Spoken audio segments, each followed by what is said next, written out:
y esta primera parte del cuestionario está pensada para recoger sus expectativas y percepciones generales, ¿no? Y entonces la pregunta principal, que como les decía les puede parecer un poco básica, pero nos parecía importante formularla, es: ¿qué implica para ustedes hacer memoria?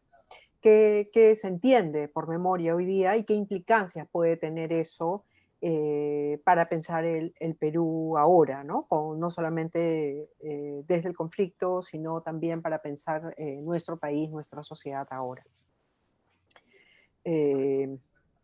Eso, entonces, ¿quién quiere empezar, por favor?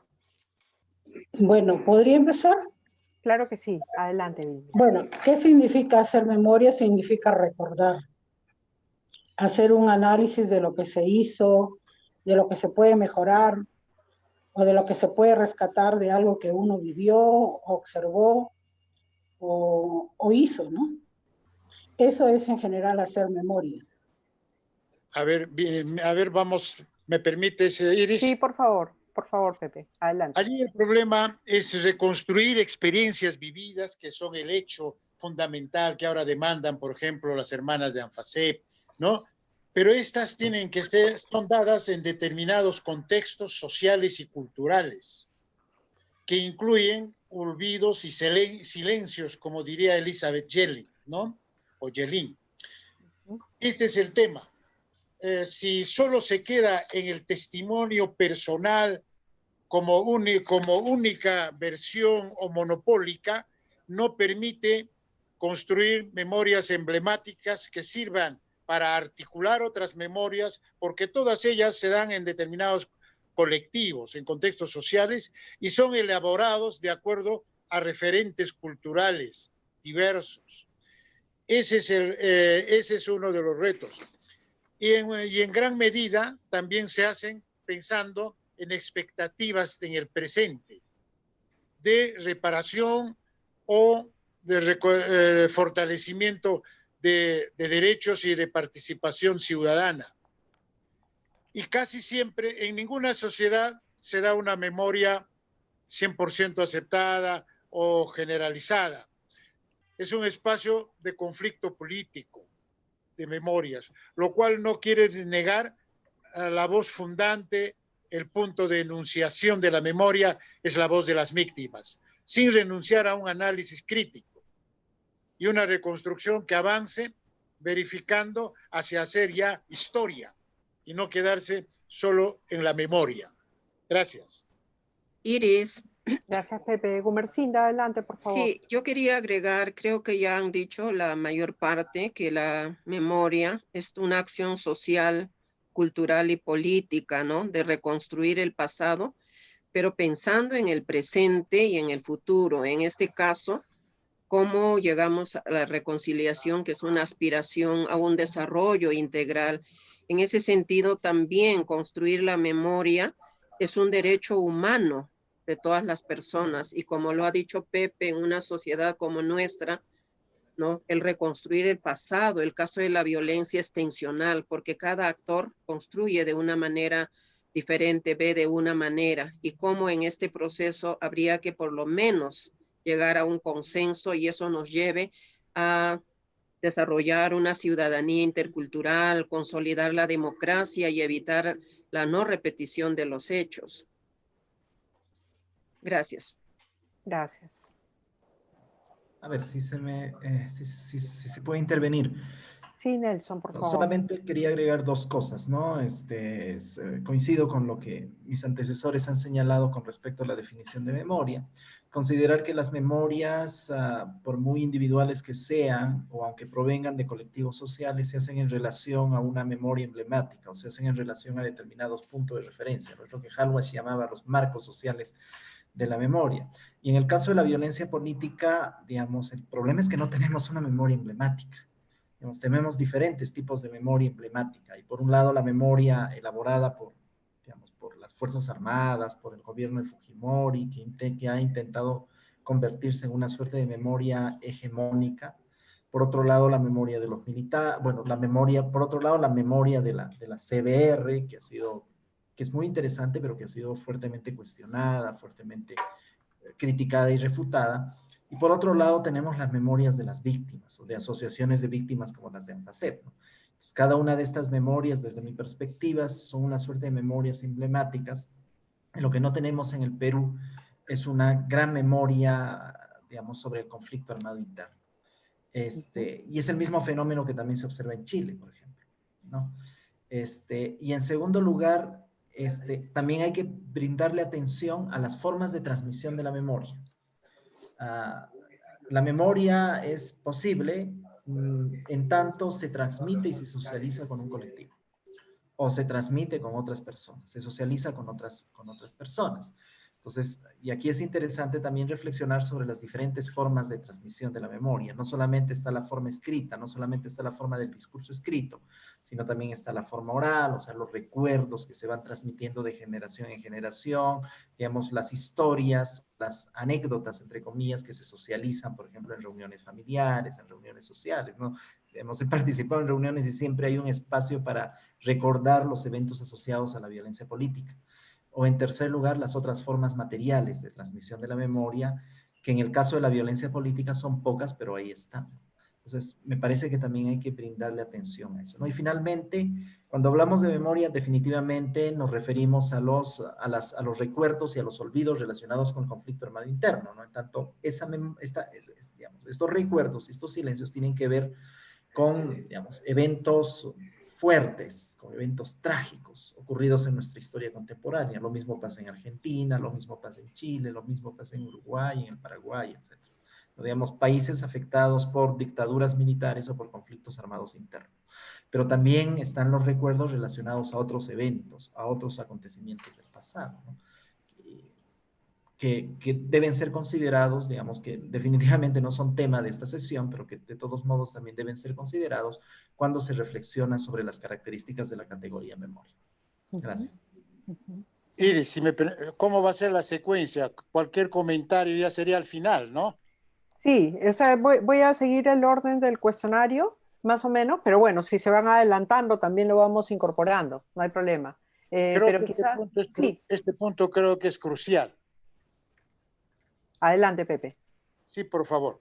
Como bien dice Nelson, no hay un consenso básico en el Perú sobre los hechos del periodo del conflicto armado interno, pero hay un referente reconocido a nivel ya creo nacional e internacional, que es el informe de la Comisión de la Verdad, que recoge, pues, como él bien sabe, 17,000 testimonios, 5,400 de los cuales en Ayacucho, donde se concentró el 47% de casos, más de 25 audiencias públicas, una colección de fotografías de más de 400 en Yanapac, de las cuales se han seleccionado 200 que son íconos del periodo del conflicto, y el negacionismo de las partes, especialmente de militares retirados y algunos políticos, de los partidos políticos conservadores, niegan estos hechos y buscan una memoria salvadora alrededor de la figura de Fujimori y las Fuerzas Armadas. Pero no hay punto de comparación con el nivel de elaboración de estas alternativas y estas propuestas.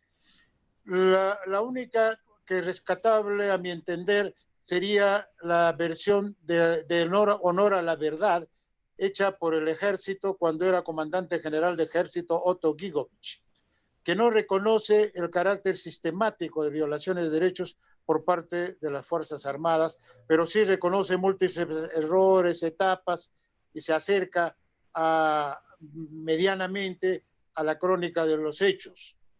Hay muchísima producción posterior al informe de la CBR en los últimos 17 años, y en distintos niveles de tesis, de academia y de trabajos testimoniales tan valiosos como los de Lurgio, que comentará, ¿no?, de José Carlos Agüero, etcétera, que permiten que el negacionismo de los hechos sea inviable hasta la fecha.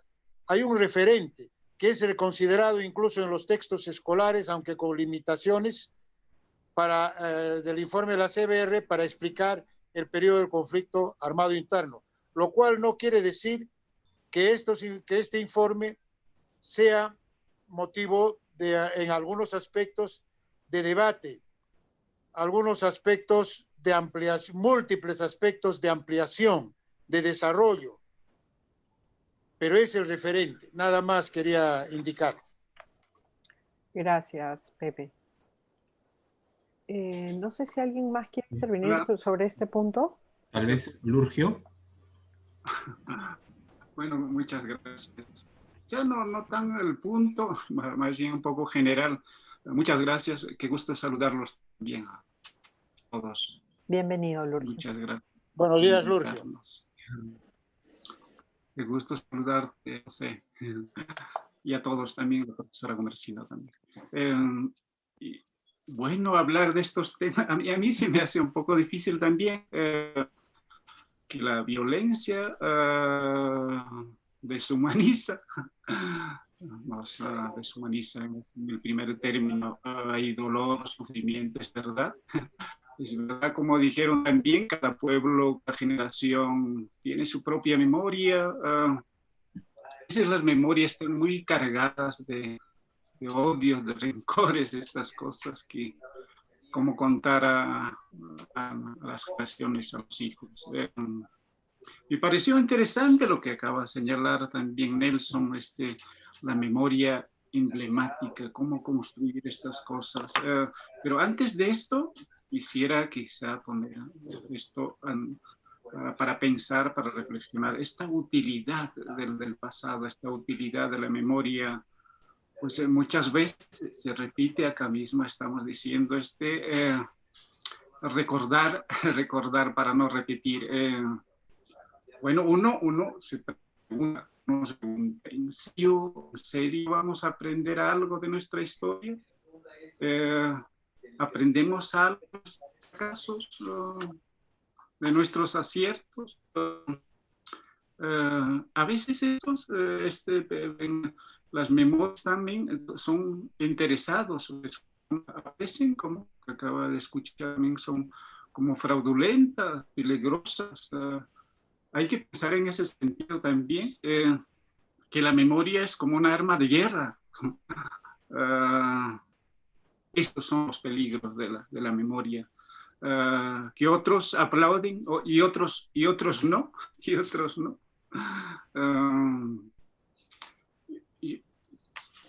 Bueno,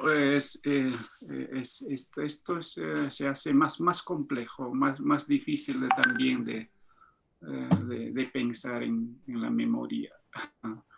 Y quizá más adelante podemos hablar sobre estas reproducciones también que hacemos sobre el pasado, sobre la violencia. Bueno, gracias. Iris, estás en... Perdón, sí. Ya. Muchas gracias, Lurgio. Muy interesantes, creo, las reflexiones porque nos colocan desde distintas perspectivas, ¿no? Y además desde las complejidades propias que tienen las memorias, las que pretenden ser hegemónicas, y también las silenciadas, ¿no? Sobre las cuales todavía no hemos entrado a profundidad, pero creo que están colocando temas que son fundamentales. Lo que decía Nelson y Pepe también de esos silencios, esa memoria emblemática que no logra, digamos, alcanzar una importancia a nivel nacional, pero sí creo que hay como que procesos que ustedes han señalado de estas otras memorias, ¿no? Locales, regionales o de grupos. Pero también tenemos un negacionismo enfrente, ¿no? que también complica estos procesos, ¿no? Todo el tiempo, de actores que todo el tiempo están emergiendo y que tienen representación política incluso, ¿no? Y que pueden intervenir más activamente que otros actores, ¿no? Eso lo sabemos, hay una asimetría ahí de participación. Y también me parecía bien interesante lo que señalaba Lurgio al final acerca de la utilidad de la memoria, ¿no? ¿Cuál es la utilidad? ¿Para qué nos sirve? ¿Para qué nos sirven esos aprendizajes o esos recuerdos? ¿Para qué nos sirven el recordar o no? ¿O el silenciar o no? ¿No? ¿Cuáles las dificultades de ello? ¿No? ¿Cuáles son los peligros también que encierra? Y creo que es bien importante plantearlo de inicio cuando se piensa una política pública, ¿no? Creo que la discusión, digamos, por ahora el gobierno, o los gobiernos, ¿no? Desde que se creó la Comisión de la Verdad y produjo su informe final, como muy bien ha recordado Pepe, con todo el aporte que eso tuvo, los gobiernos han ido avanzando de a pocos con políticas de reparaciones, ahora con la ley de búsqueda de personas desaparecidas, ¿no? O en Ayacucho a nivel regional con el Santuario de la Memoria, pero ya sabemos todos las complejidades que hay adentro, las contradicciones, ¿no? Las dificultades. Y quizá para pensar y para ir aterrizando un poco en lo que podría ser un plan, porque para que una política pública se concrete tiene que tener un plan, ¿no? Tiene que tener acciones, pasos, tiene que tener determinadas actividades. Entonces, quizá puede ayudar el siguiente punto, que se refiere a los ejes que debe tener un Plan Nacional de Memoria. Estos ejes,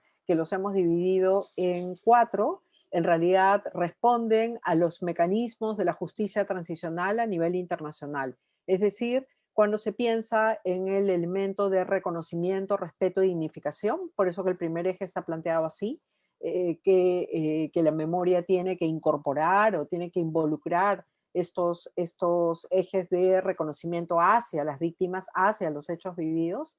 En segundo lugar, una cultura de paz y garantías de no repetición, que tiene que ver con no solamente con algunas actividades, sino con grandes reformas institucionales incluso, ¿no? ¿Cómo se hace para que estos hechos no se vuelvan a repetir? Pero para que no se vuelvan a repetir no solamente se trata de un deseo, de un buen deseo, sino de que haya políticas concretas.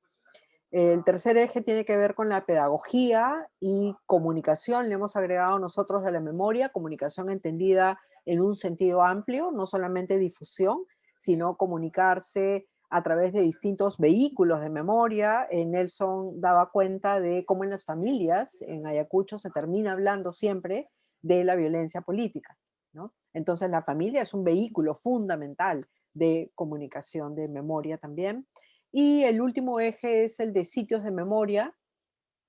Probablemente ahora que escuchaba a Nelson, no solamente debería de ser sitios de memoria entendidos como espacios públicos, sino también, sino más bien lugares de memoria entendidos también como piezas artísticas, del arte en general, de la música, de la oralidad, como él señalaba, ¿no? Entonces, estos son los 4 ejes que les planteamos y si les parece, podemos ir interviniendo por uno por esos ejes, si tienen algo que decir en términos de las acciones que se han realizado o desde el Estado y la sociedad de reconocimiento, respeto y dignificación para las víctimas, ¿les parece que son suficientes, que debería hacerse más acciones o que esas acciones no tienen sentido o son carentes de contenido, o qué tipo de acciones consideran ustedes que se debería hacer para reconocer a las víctimas de violaciones a los derechos humanos,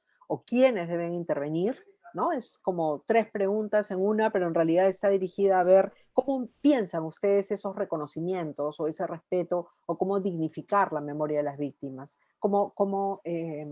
¿Qué reflexión pueden tener ustedes al respecto? ¿Quién quiere empezar? ¿Nelson? Bien, empezamos. Por favor. Con respecto al reconocimiento, respeto y dignificación, ¿no es así? El primer ítem de la parte 2. Ya, desde mi punto de vista es muy poco lo que ha hecho el Estado y la sociedad para reconocer y dignificar a las víctimas de la violencia política y las violaciones a los derechos humanos, ¿no? Porque mi opinión es que tiene que ver con el asunto de interiorización de la historia de la violencia política. Es decir, yo siento que un buen sector de la opinión pública nacional y también un buen sector del Estado no considera que la historia de la violencia política es su historia, sino es la historia de los otros. Y esto tiene que ver pues con las graves brechas sociales y los procesos de jerarquización que se han dado en la sociedad nacional, qué sé yo, desde tiempos históricos. No creo que sea necesario retornar hasta la conquista. Entonces, yo siento que la sociedad nacional no ha hecho suya, o la opinión pública nacional no ha hecho suya la historia de la violencia, siempre es la historia de los otros. Entonces, y eso ha, digamos, esa ausencia de reconocimiento ha impedido una adecuada valoración y un adecuado reconocimiento de las víctimas del conflicto armado interno. ¿Ha habido iniciativas? Sí, ha habido iniciativas muy interesantes, algunas provenientes de ciertos gobiernos. Por ejemplo, me acuerdo mucho la iniciativa de un alcalde de Huanta, creo que fue Córdoba, hace años atrás, o sea, hace ya más de una década atrás, de colocar los nombres de las víctimas de la violencia política en las calles de la ciudad, ¿no? Indistintamente, ¿no? Si la persona fue victimada por las fuerzas del orden, si fue victimada por Sendero, no interesa. Digamos, tuvo la iniciativa de nominar algunas calles del centro de la ciudad, en Huanta, con los nombres de las víctimas de la violencia política. Y esto generó de todos modos un debate. O sea, hubo un sector de la opinión pública que estuvo a favor y hubo un fuerte sector de la opinión pública que estuvo en contra. Digamos, ANFACEP tiene su museo, que fue una iniciativa propia con el apoyo de la GTZ alemana. Ahí hay una iniciativa muy interesante.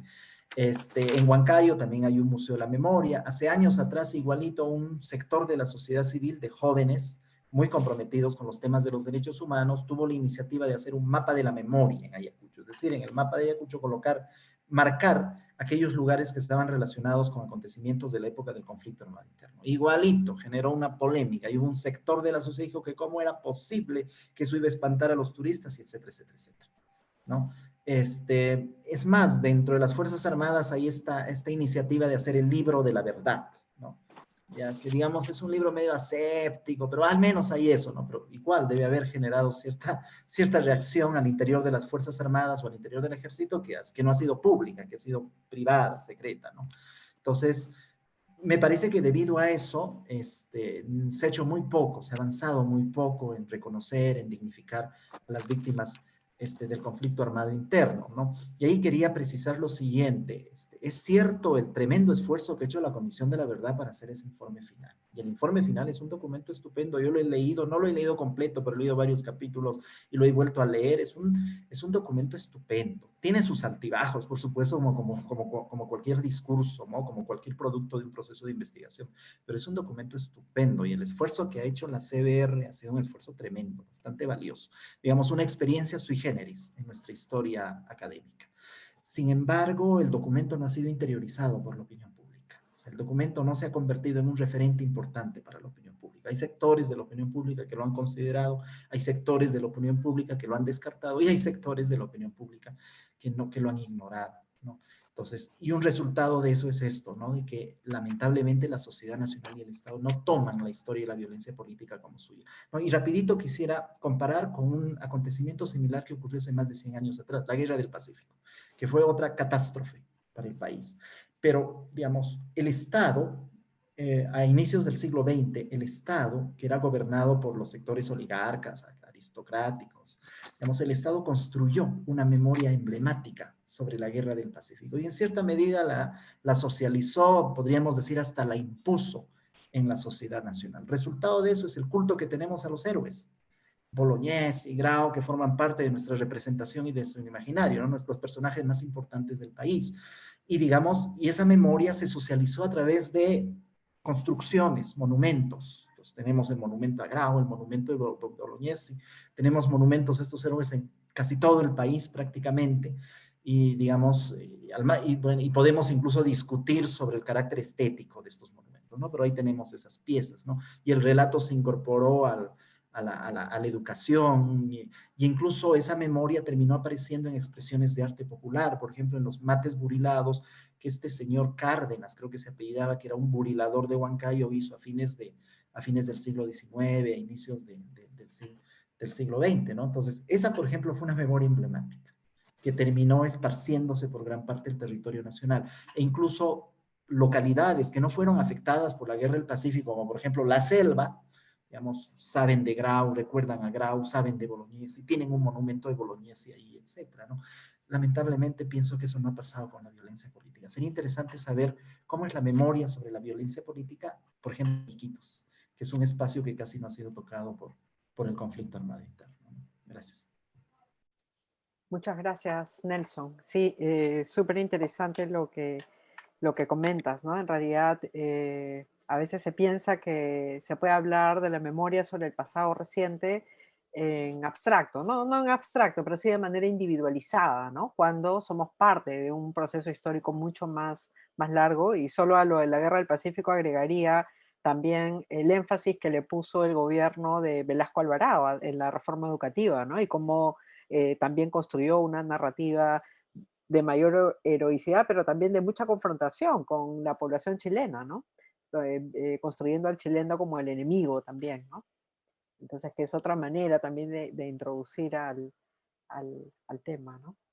Y a las complejidades que trae. Sí, sí, sí, o sea, da para, pero no quiero meterme dando opiniones, sino escucharles, más bien, que ese es mi rol aquí, facilitar esta conversación.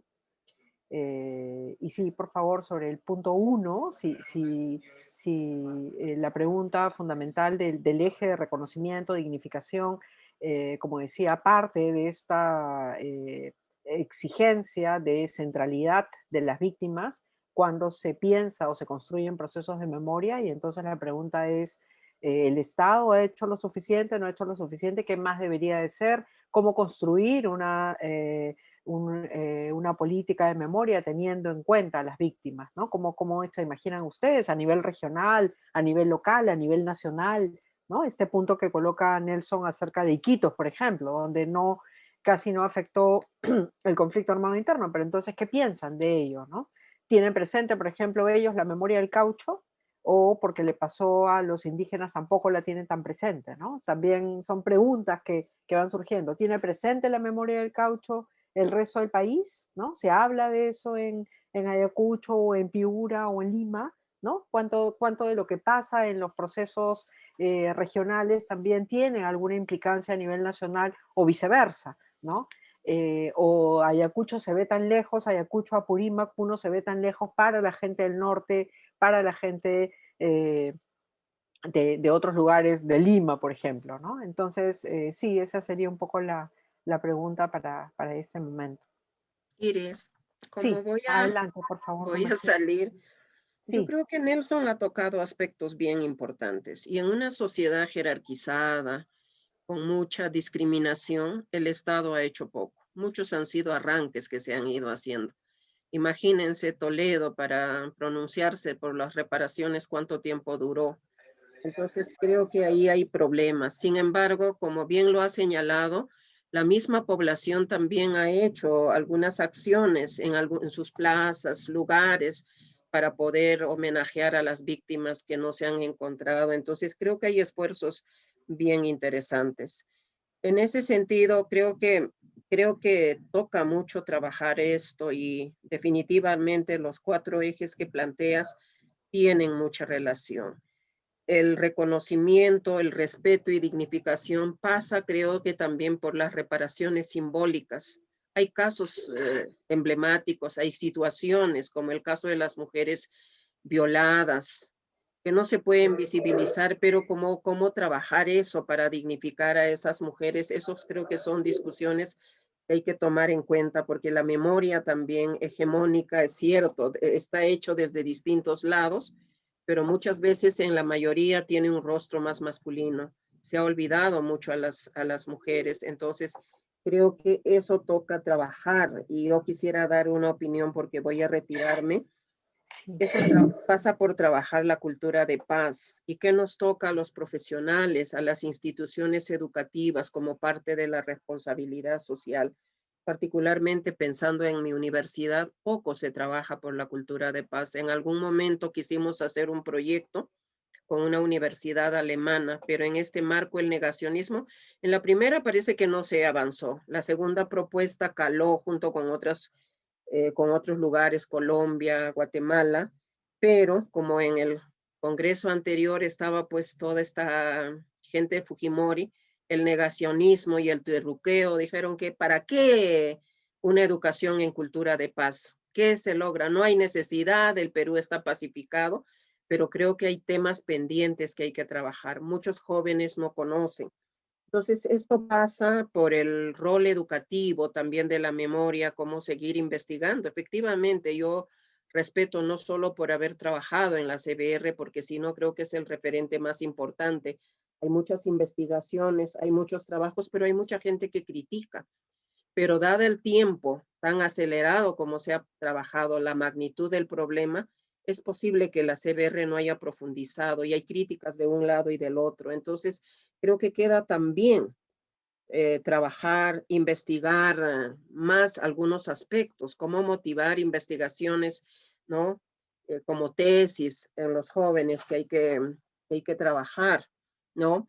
Y cómo difundir también. Y eso tiene que ver mucho, por ejemplo, hay una parte que preguntabas cómo se trabaja la memoria. En nuestra región ha trabajado mucho, partiendo desde las mujeres, la oralidad. Las canciones han sido maneras de transmitir la memoria. Cada hecho con fechas, lugares, las mujeres entre lágrimas han construido las canciones o hacen sus sociodramas en las reuniones. Pero además de toda esta memoria escrita está el arte, la cerámica, quinoa. En algún momento los artesanos empezaron a reflejar en la cerámica, las pinturas, que muchas ONGs han promovido concursos, pero los propios artistas han trabajado. Cómo esto, por ejemplo, en el Museo de la Memoria puede reconcentrar y puede ser esa labor pedagógica de la memoria podamos hacer en esta cuestión que decía la utilidad de la memoria para reflexionar en el presente y proyectarnos al futuro, ¿no? Entonces, creo que eso es tan importante que hay que trabajar, cómo involucrar a los actores. En este caso, tiene que seguirse trabajando con el Estado en sus diferentes niveles. El Estado nacional, regional, como el caso de Ayacucho, estas coordinaciones que estamos haciendo con el gobierno regional, pero los hechos han ocurrido también a nivel de los distritos, como los alcaldes distritales deben comprometerse. La otra cosa es el compromiso de la sociedad civil, cómo involucrar a la sociedad civil en esto. Y ahí quizá el papel importante de algunas instituciones de derechos humanos que están trabajando, ¿no? Y ahí yo veo la importancia de las instituciones educativas. Sé que lo de la CBR, pocas universidades han incorporado en sus currículas el trabajo, la revisión, muchos no se lo está haciendo, y cómo hacer incidencia para que esto se pueda trabajar. Creo que queda mucho por hacer porque el Estado va dando a medida de la exigencia, gota por gota, van soltando cosas. Hay avances que no podemos desconocer, pero en esta tensión de tire y jale de tipos de memorias también, eso también es una restricción, además de la jerarquización. Entonces, lo que vale y que bien en el documento plantean estos enfoques de género, interculturalidad, el reconocimiento de la diversidad cultural, social del país para trabajarlo más positivamente, no para generar tensiones. Posiblemente es un trabajo muy difícil, pero que es un reto. ¿Cómo podemos hacer? Incluso estas cuestiones, discusiones que hemos tenido desde el Museo de la Memoria, cómo involucrar para que no haya esta situación, las distintas perspectivas, cómo incorporar la historia, cómo articular a otros hechos para que sea parte de la historia, que se conozca la historia de la violencia, porque ha sido un hecho que ha impactado a gran cantidad de población, a muchas regiones. Es cierto lo que señala Iquitos, nunca le tocó, y hay otras regiones, pero la gran parte del país ha sido, y creo que Ayacucho, que vuelvo a decir que es el sede, el epicentro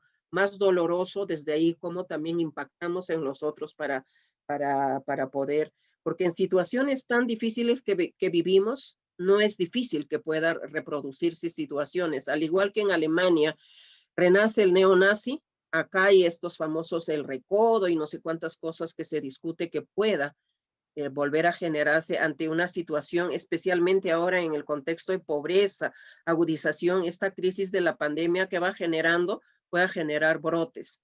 Discúlpenme de repente un poco desordenado, pero quería tocar algunos aspectos porque a las 10 yo me retiro. Sí, muchas gracias, Gumersinda. Bueno, me había olvidado decirles, o creo que les dijimos al principio que estamos grabando, y estoy tomando nota también. Creo que has tratado de responder algunas de las preguntas siguientes. Sobre este primer punto, ¿alguien más quisiera intervenir o Sí, aportar algo más? Por favor, sí, adelante, Pepe. sí, por favor. Adelante.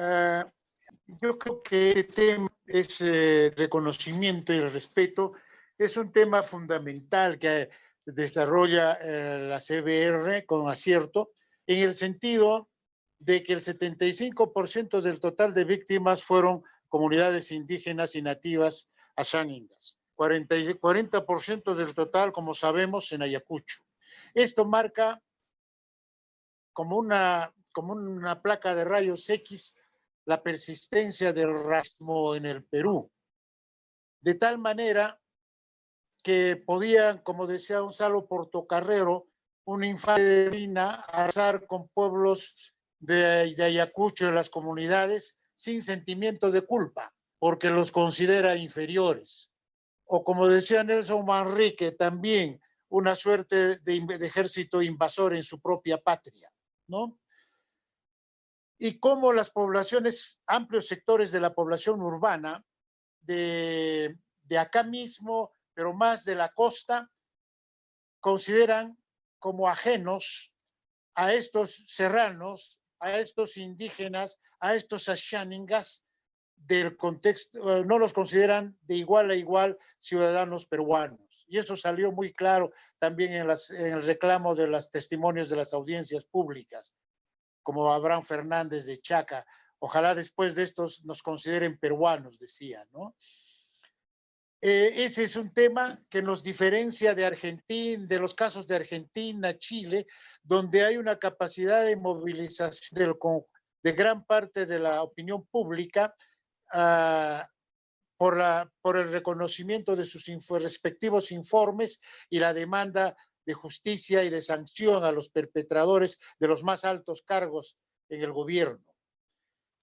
Como decía Nelson, no hay una identificación porque hay la subsistencia de un menosprecio étnico, en nuestro caso asociado a pobreza, población rural de poca escasa educación, población urbana marginal, ¿no? Un abogado huamanguino le decía cuando hubo un apagón en los años 80, hay que replegarnos, hay que evitar que nos detengan. Me decía en quechua, no, Pepe,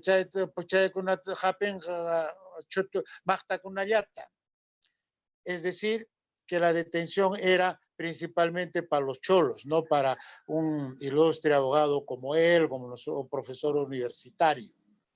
Ese es un elemento que ha sido muy claro en el conflicto y que no permite ese nivel todavía de amplios sectores de la clase política, de la población urbana, del reconocimiento, respeto y dignificación a las víctimas, ¿no? Luego que tenemos ¿qué cosas se han avanzado? Bueno, reparaciones económicas individuales en la suma mínima de, como sabemos, de 10,000 soles, aproximadamente 90,000 beneficiarios, según ellos ya un porcentaje absolutamente mayoritario de los calificados como beneficiarios en el registro único de víctimas. Pero tenemos reparaciones colectivas también en alrededor de 700 a más comunidades altamente afectadas, pero también por montos irrelevantes como 100,000 soles por comunidad. Escasos casos de judicialización y sentencias de perpetradores, especialmente de altos mandos militares. Ese es un tema crucial en nuestro país. Después de 30 años siguen los procesos judiciales estancados por falta de información de la Fuerza Armada. Bueno, y las exhumaciones. Como sabemos, de los 20,000, se han exhumado alrededor de 4,000, en todo caso me precisa Siris, y solo, según los últimos informes, menos de 1,000 que han sido identificados y restituidos a sus familiares. Y de estos 20,000, 13,000 no se conocen el paradero. Esta es una tarea inmensa, porque después de Guatemala somos los que tenemos más secuestrados, desaparecidos, principalmente a más del miembro de las Fuerzas Armadas. El programa de salud mental comunitaria está aprobado por ley, que en el caso de Ayacucho incluso tiene un PIB de inversión pública para su aplicación, pero no cuenta hasta la fecha con recursos financieros ni humanos. Escaso número de psicólogos, psiquiatras, promotores para aplicar aunque hay algunas experiencias como la de Cangallo, patrocinado por los jesuitas y una ONG que dirigió Vivian Valls para promotoras comunales de salud mental, con interesantes resultados que tenían un propio lenguaje de identificación de las secuelas psicológicas de la violencia. ¿Quiénes deberían intervenir en este reconocimiento? Como bien decía también Gumersinda y Nelson, los niveles de gobierno nacional, regional y local. Tenemos experiencias y también las propias organizaciones de sociedad civil, pero creo que es vital para su sostenibilidad que sean financiados por cualquier nivel de Estado para los gastos de administración, gestión, renovación. Bueno, eso ahí me quedo. Bueno, muchas gracias. Iris, un ratito, me retiro. Gracias, Mil Pepe. gracias. Discúlpenme, tengo un compromiso. Muchísimas gracias. Gracias, Me retiro. Gumersinda. Que tengan buen día. Gracias, Gumersinda. Adelante. Lurgio, por favor. Pensaba que estaba en mi clase de la mañana, estoy desde la mañana en clase en la universidad. Oh. Yo también quisiera, no hay, ya creo que ya va a mediodía tenía que hacer, pero que quería, como otros también, interesante escucharlos, muy interesante escuchar a la profesora Gumersinda, a José Coronel, a Nelson también, para poner énfasis quizá en esta cosa que estamos por convertir, están haciendo estas políticas públicas. Y me parece interesante pensar en esta utilidad, o sea, ¿para qué vamos a hacer? Es una de las cosas que ya dije, ¿para qué? Para sepultar al enemigo, para construir la paz. Como ha dicho también, quizás después de la guerra con Chile hemos construido héroes, por ahí está en todos sitios tenemos héroes, estatuas. Desfilamos delante, etcétera, etcétera. Pero creo que es interesante esto, pero relacionado a la utilidad del pasado y la memoria también está el otro que es el peso que tiene, que lleva en sí la memoria, el peso del rencor y la venganza. Con esta pedagogía de la violencia, ¿por qué? No lo sé. No lo sé. Otra cosa que hay que tener en cuenta es que la experiencia de Sendero Luminoso es particular, es casi único. No se puede generalizar también hasta a nivel nacional, no es lo mismo que ocurrió en la ciudad, que ocurrió en el campo, también es muy particular. No se puede comparar con otros también, con Colombia o no lo sé, con otras partes, México, no es. Eso es por una parte. Y también en esta pedagogía de la violencia, cómo hay que enseñar esta cultura de paz, y una preocupación tremenda, construir museos para que no se vuelva a repetir, etcétera, etcétera. Pues parece que hacemos alguna reproducción, pues decimos 70.000 muertos, y está muy interesante los libros por ejemplo, de mi gran amigo, que me olvidé ahora en este mismo momento, y del Alberto Jiménez, de los retablos, creo que no se escucha. ¿Edilberto? Sí, del Alberto Jiménez, es muy interesante sus libros que ha dibujado, y ahí todo aparece. Cuando yo le presté a un vecino, entonces se ha horrorizado. ¿De veras eso ha pasado? ¿Estas cosas ocurrieron? ¿Cómo es posible que han vivido? Uno se puede preguntar estas cosas. ¿Cómo enseñar? Mostrando. Y ahí está muy bueno el santuario de la memoria al costado de los Cabitos en Ayacucho. Ahí está el santuario para verlo, ¿verdad? Pero al costado vive. Y ahí está el ejército está. Y además, más allá del que viva el ejército, es el símbolo también, es parte, o sea, vemos el Estado, uno ve el Estado ahí. más que llevar este peso del rencor, la venganza es más potente que el deseo de la reconciliación. Bueno, yo pienso así. Parece que el peso de este rencor es más, es por eso decías cuando comentabas, pues a ver, cuando juega Perú con Chile o algo así, cuando vemos en el ejército, yo estaba en el ejército cuando cantamos a los ecuatorianos, a los chilenos, una hiperviolencia.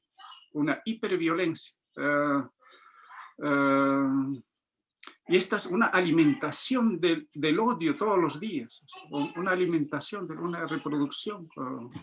Ves al Estado como enemigo, se abre una brecha tremenda. Bueno, yo quería comentar algo más. ¿Cómo entender esto? ¿Cómo entender el perdón? ¿Cómo esta memoria, recordar y olvidar? Bueno, creo que se entiende de diferente, o también se entiende, y como han señalado, se vive también de diferentes intensidades. Es, como dijo la profesora Gumersinda, es importante también la educación intercultural. Escuchar, siempre estamos diciendo la historia, siempre se cuenta la historia de otros, como está señalando Nelson, es verdad. Poco también, quizá escuchamos lo escuchamos como nos está. Muchas gracias más bien por escucharme también, que nos escucha. Y otra preocupación es, para terminar, unos 2 puntos ya después para salir, de la salud mental, que es importante, que la CBR, como ha señalado también, es un documento muy importante que nos ha recomendado pues, varios psicólogos, tantos. ¿Cuánta gente ha sufrido? ¿Cuánta gente ni siquiera llegó? No ha llegado.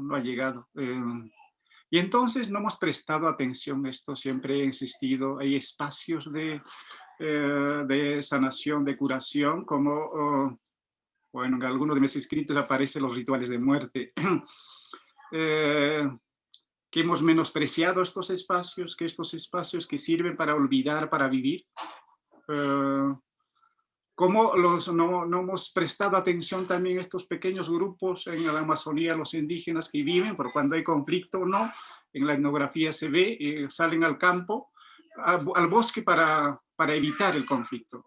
Estos pequeños espacios, estas pequeñas construcciones culturales, no hemos prestado atención. Más bien prestamos atención a otras cosas. Necesitamos un poco para escuchar, para conversar, para preguntarnos. Creo que eso hacemos en las universidades. Más que estas que aparecen como grandes números, cifras, números, ahora mismo estoy escuchando como excavaciones, 1000 excavaciones, es tremendo, ¿verdad? Uno se horroriza. Más que estas cosas necesitamos quizá relatos humanos, como de José Carlos Agüero, y también el contexto, necesitamos contextualizar un antes, un durante, un después. ¿Por qué pasó lo que pasó? Y necesitamos escuchar a los exsoldados, que han sido casi 500 millones de soldados que están ahí, que ellos también quieren construir. Me han preguntado, vamos a hacer a un soldado, una estatua al soldado desconocido, o algo así como ojo que llora, que construir, por ejemplo. Bueno, muchas gracias por escuchar. Estoy para... Muchas gracias, Lurgio. Y creo que es fundamental lo que señalas. En el caso de Lima nos hemos reunido con 2 organizaciones, una de militares y otra de ex soldados y otra de ex policías. Pensamos hacer lo mismo en Ayacucho también. Y sí, creo que es fundamental escuchar a todas las voces, ¿no? A todos los actores, como tú bien señalas, porque a veces se monumentaliza, está el riesgo de monumentalizar todo, ¿no? Y de olvidar a esos actores de carne y hueso que están ahí y que, como se ha dicho, la sociedad no los no los toma en cuenta siquiera, ¿no? No se visibilizan en ninguna parte o no se recuerdan en ningún espacio o no son reconocidos en ningún otro espacio, ¿no? Entonces, creo que eso es bien importante, ¿no? Y lo que también estoy entendiendo de lo que están diciendo es acerca de, por ejemplo, la salud mental, ¿no? Que se piensa como una política separada. Está en el tema de las reparaciones en salud como un punto más, pero no se hacen estos vínculos, ¿no? Y eso es parte de la propia desarticulación que tiene el Estado, pero justamente creo que de lo que se trata es colocar estas perspectivas distintas, porque probablemente en algunos casos para sanar no se necesita tanto un monumento, sino escuchar a las personas o reconocerlas de otra manera, ¿no? Quizá hay otros espacios que, como tú decías, hay otras prácticas culturales que hay que prestarles atención para que sean incorporadas, ¿no? Y no solamente monumentalizar, que no está mal tampoco, pero digo, a veces podemos caer en eso, ¿no? En que solamente creamos cosas materiales, ¿no? Y hay otras maneras de visibilizar e intervenir. Lo otro que también quería preguntar es el segundo eje tiene que ver con las garantías de no repetición y está formulado como una cultura de paz. ¿A ustedes les hace sentido hablar de una cultura de paz? ¿Les hace sentido que todavía pensemos en una cultura de paz como un estado de no violencia, como un estado de no guerra o como un estado de convivencia, de ciudadanía? ¿Qué sentido les hace pensar en una cultura de paz y garantías de no repetición? Pepe, por favor. ¿Aló? Sí, te escuchamos. Te escuchamos, te escuchamos. Sí, el año pasado se realizó en Ayacucho, organizado por la Universidad de Huamanga y una universidad de Santiago de Chile, precisamente el 8º foro de coeducación y cultura de paz. Y el próximo se realiza en México este año. Disculpa, el próximo año. Allí también se abordó este tema. Salomón Lerner planteó esta perspectiva hacia dónde debemos avanzar. Pero otras exposiciones, como la de Abilio Vergara, planteaban que nuestras posibilidades mayores de construir cultura de paz era a partir de la superación de las formas de violencia cotidiana, ¿no? En la escuela, en la familia, en nuestro entorno. Yo creo que ambas visiones se complementan. Él decía que, Vergara decía, en contraste al doctor Salomón, que tenemos pocas posibilidades de intervenir en conflictos mayores como las guerras, el conflicto armado interno. Yo me permito decir que cómo vamos como le decía él, cómo vamos a aislarnos de evaluar el conflicto armado interno con toda su envergadura, a pesar de que tengamos limitaciones de, como diríamos, de abarcarlo en toda su magnitud, pero hay que abordarlo, y como lo ha hecho el informe de la CBR, como vuelvo a repetir. En ese sentido, pienso que sí, allí se planteó claramente en otras ponencias y en el conjunto de nuestras intervenciones que construir una cultura de paz no significa negar los conflictos sociales que son inherentes a una sociedad con intereses diferenciados. El asunto es establecer mecanismos institucionales que impidan llegar a la violencia. Y esta es una cuestión de conflictos que se está trabajando, ¿no? Por ejemplo, para los casos de los conflictos mineros, se ha avanzado relativamente.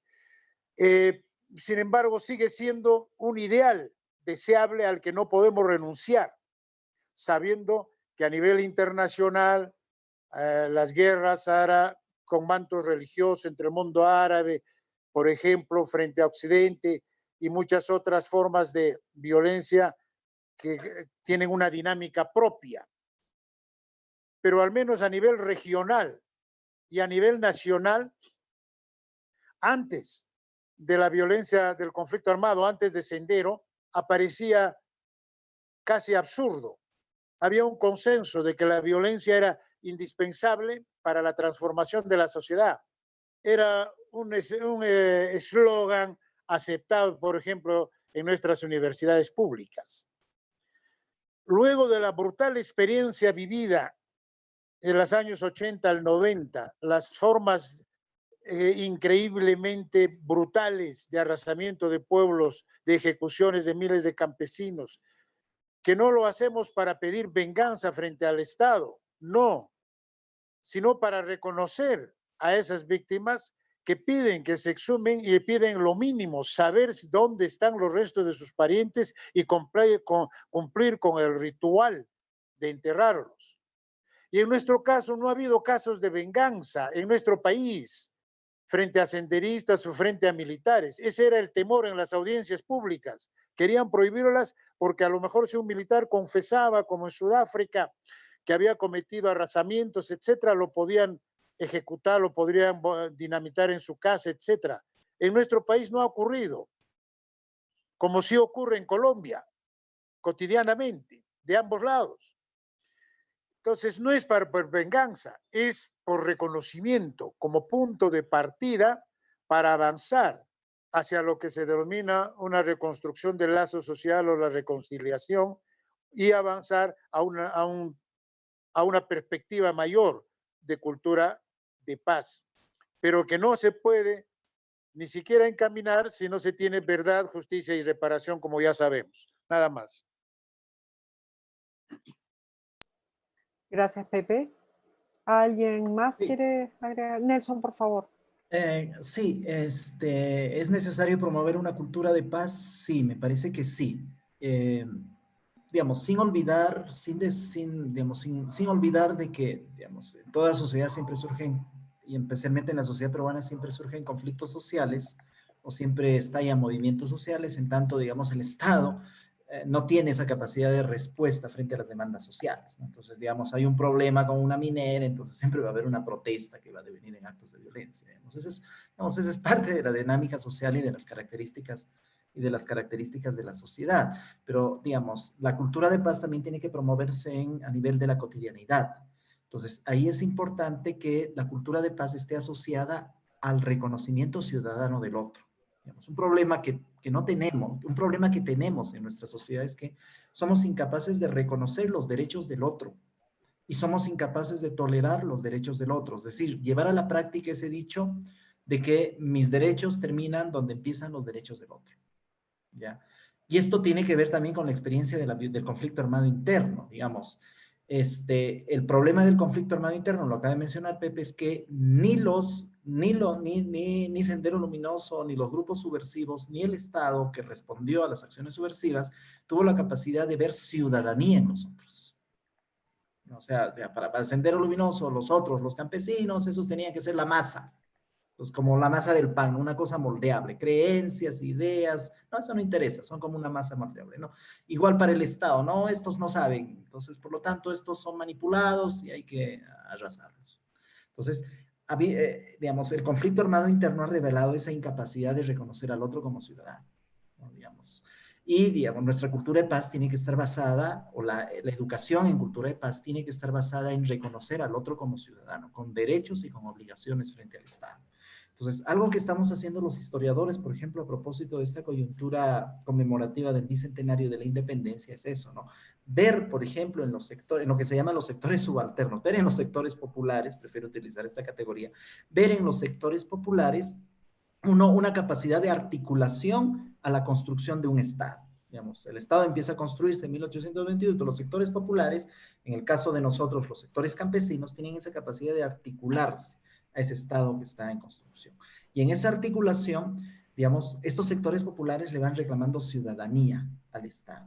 Y eso fue posible porque por la experiencia de 1812, de la Constitución de 1812, la Constitución gaditana, que reconoce la ciudadanía de criollos e indígenas en las colonias del Imperio Español.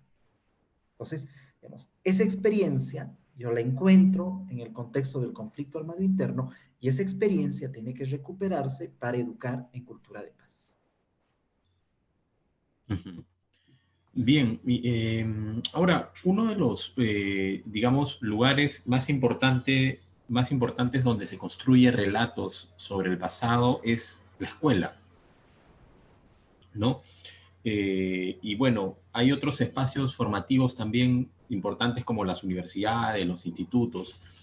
Entonces, si, digamos, prestamos atención a este tercer eje que se está planeando en el plan de memoria, que es pedagogía y comunicación de la memoria, quisiera consultarles cómo deberían transmitirse las memorias de la violencia en los espacios educativos. No sé si... A ver, me animo a responder, a ser el primero en responder. Veamos, lo que se ha visto en los últimos años es la incorporación, digamos, del relato sobre el conflicto armado interno en los planes de la educación básica regular, ¿no? Y esto ha generado toda una polémica. ¿Cómo se debe transmitir? ¿Cómo se debe construir y transmitir esa narrativa? Digamos, hay que incluirlo todo, o sea, las acciones desplegadas por los grupos subversivos, también las acciones desplegadas por las fuerzas del orden. Para algunos solamente lo primero, lo segundo no. Para otros solamente lo segundo, lo primero no. Entonces, se ha generado una gran polémica y eso tiene que ver pues con las distintas memorias emblemáticas, desde mi punto de vista, con las distintas memorias emblemáticas que existen sobre el conflicto armado interno. O sea, yo soy de la idea de que la historia tiene que contarse tal como fue. O sea, digamos, por ejemplo, vuelvo otra vez al caso de la guerra con Chile. La historia de la guerra con Chile tiene que contarse tal como fue. No solamente es la defensa de la patria a cargo del ejército, de los militares, y por ejemplo de los sectores urbanos para evitar la ocupación de Lima. También es la defensa de la patria a cargo de los sectores campesinos del Valle del Mantaro, en la campaña de la Breña, quienes desarrollaron el concepto de nación.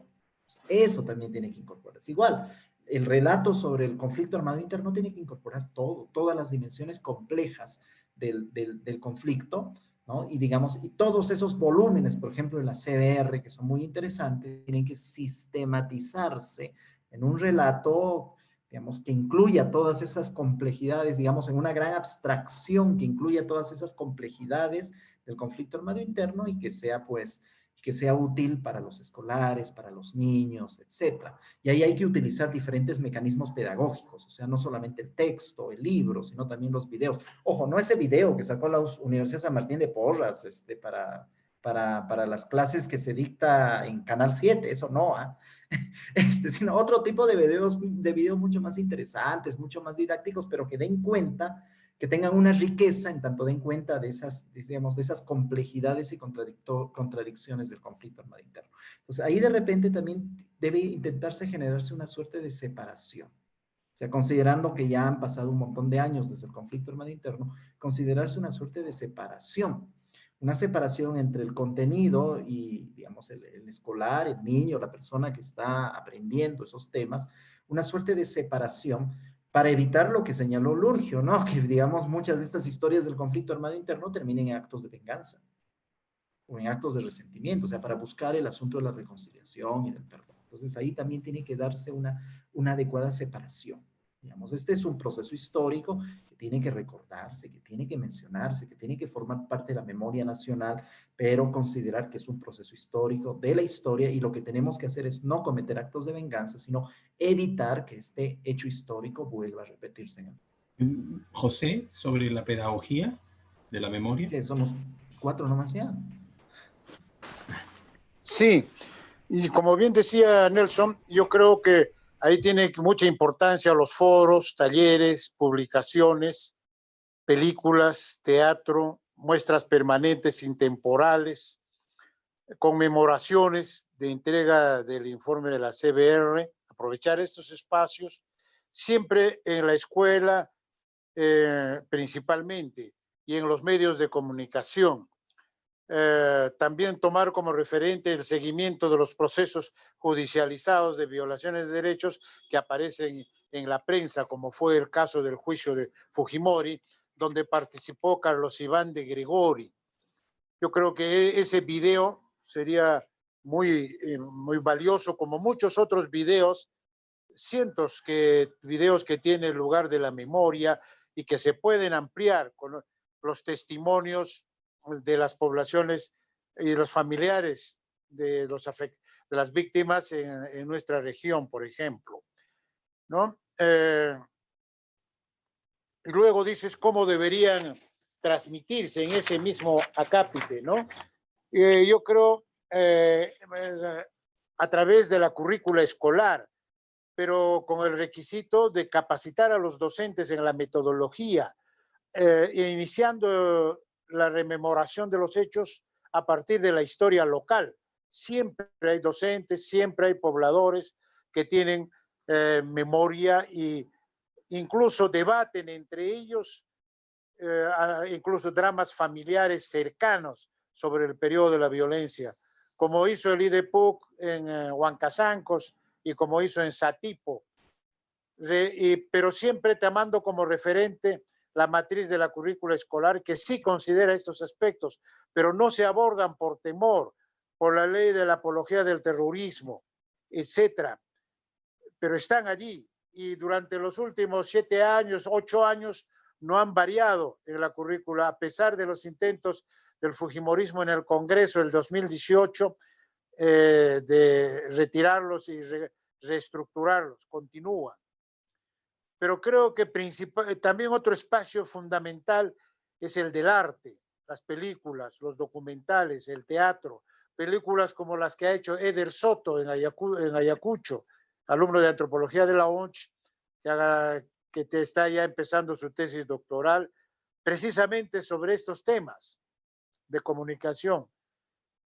Y en la radio y la televisión estatal, Canal 7, como parte de la educación en derechos humanos, no para, como dicen, reabrir heridas, para buscar venganza, sino como un referente de derechos humanos. Como decía al comienzo, antes de hablar de cultura de paz, era una ilusión, pero después de la barbarie de Sendero lo valoramos mucho mejor, inclusive nosotros mismos y la población. Un campesino de Jarhuaurán me decía, aunque estoy pobre, pero canan gallentañan poño coni. Ahora siquiera puedo dormir bien en mi casa, ¿no? Antes era toda su vida alterada, su forma de vida alterada por la presencia de la subversión y del ejército. Ahí me quedo. Gracias, gracias Pepe. Creo que para ir cerrando, porque se han referido de alguna u otra manera a las otras preguntas que están, solamente les quería hacer una última pregunta que tiene que ver con el plan mismo de memoria. ¿Qué es lo que ustedes creen que debería diferenciar un plan nacional de memoria de otros planes y políticas públicas? ¿Cuál es la diferencia que tiene un plan nacional de memoria en relación a un plan de desarrollo, a un plan que tiene que ver con otras políticas que se vienen realizando en el Estado, políticas educativas, políticas sociales? Les hago esta pregunta a ustedes en su calidad de académicos porque hemos identificado también que, por ejemplo, las reparaciones se han ido haciendo sumándose a los programas sociales que están en curso, ¿no? El programa de becas educativas, Reparet, se sumó al programa nacional de Pronavec, ¿no? El programa de vivienda se ha sumado, el de vivienda, de reparaciones en vivienda, se ha sumado a Mi Vivienda, al programa Mi Vivienda. Entonces, quería preguntarles ¿cuál es la diferencia que ustedes encontrarían o cómo les parece que se tendría que diferenciar un plan nacional, una política pública enfocada en memoria de otras políticas que ya realiza el Estado? Sí, ¿me permites? Sí, por favor. Ese es un riesgo precisamente y es un tema que venimos cuestionando. Los municipios, por ejemplo, las reparaciones colectivas lo incluyen como parte de sus actividades de atención a pobreza, ¿no? Y eso lo que yo creo ha faltado en todos estos planes y programas, el reconocimiento específico del carácter de víctimas de violencia afectadas en este contexto de los 80, que está asociado con la primera parte de la entrevista de ustedes, en el sentido del reconocimiento, en primer lugar, de lo sucedido y luego de la condición ética de plantear cualquier programa de la voz de las víctimas. Entonces, me estaba pensando que esta campaña, este proceso tiene que empezar con una campaña de retomar lo sucedido durante el conflicto como parte del plan del Bicentenario, que está en alguna forma considerada en PCM, el reconocimiento de las conclusiones de la CBR el reconocimiento simbólico de las víctimas, que incluye los lugares de la memoria, pero en este caso, en ese reconocimiento estaría el plan de la memoria, que sea a su vez asumido por los gobiernos regionales y locales.